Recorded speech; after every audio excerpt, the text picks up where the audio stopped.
Those days included negotiating with international leaders while juggling 2 children under the age of 5. That is the challenge facing Samantha Power, the new and youngest ever U.S. ambassador to the United Nations. I recently sat down with Power for an exclusive interview inside the UN Security Council room here in New York to talk about fighting for peace around the world and at home.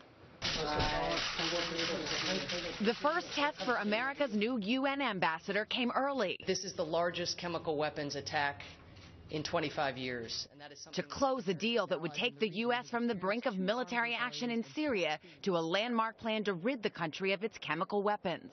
You got the deal on Syria. It does not have an automatic enforcement provision. So can you really say it's a resolution that has teeth that will bite?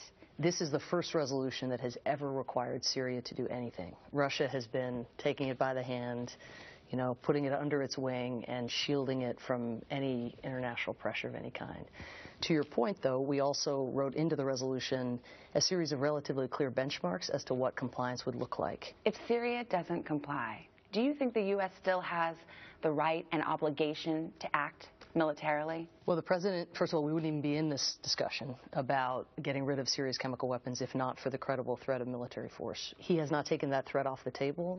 I think Russia is aware that that threat still exists. Syria is aware that threat still exists. As for Iran's nuclear threat, Power is expressing caution about that country's new moderate-sounding leader. Given the new rhetoric, the president felt it was very, very important to probe and to test and to listen and to see, is there anything new substantively being offered here? And I think that's our posture, skepticism. There is a diplomatic window, but it won't remain open forever. Diplomacy was not Samantha Power's first pursuit. I think she won the Pulitzer Prize at the age of 15 or 16.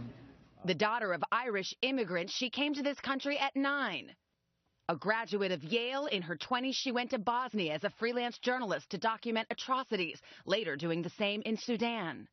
Winning acclaim for her sharp pen, her book on genocide won the Pulitzer.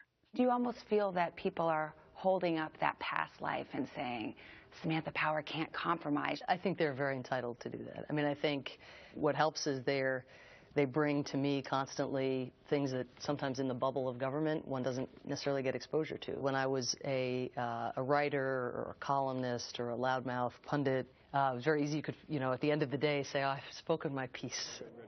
Now you're getting to have these discussions with the President of the United States, with the Secretary of State. Oh, look at that. But at home, these are the discussions.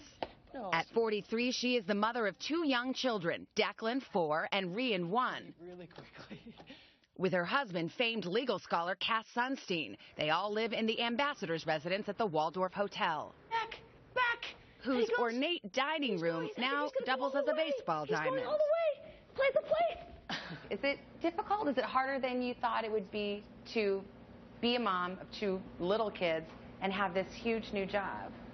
It's, I mean, you never feel like you're bringing your A game to everything at the same time. So something gives, and, you know, those who say that nothing gives or have mastered cloning, I think I can feel, you know, even when we leave in the morning, just a level of clinginess. And are you really coming home? Are you really, and he, you know, the other day he said, no more Security Council resolutions. That passes for normal in this new life. You want to read about Syria? Just like playing baseball with the president. That's gone, man. Or commuting to school in an armored car, followed by a 14-hour day for mom. I called some former colleagues and asked them about you. Here are some words they used admiringly. Relentless.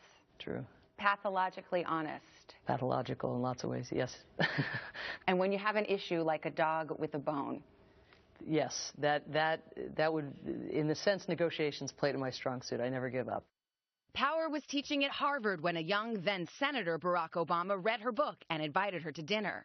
You basically offered to intern for him or work at a pretty low level. Indentured servitude, I think, was, I tell the story, I'm a fanatic Red Sox fan, and I had just gotten a slice for the first time in years of season tickets, which are impossible to get. And then at this dinner with him, like 3 hours in, I heard myself saying, you know, why don't I move to Washington and basically do whatever you'll have me do in your office.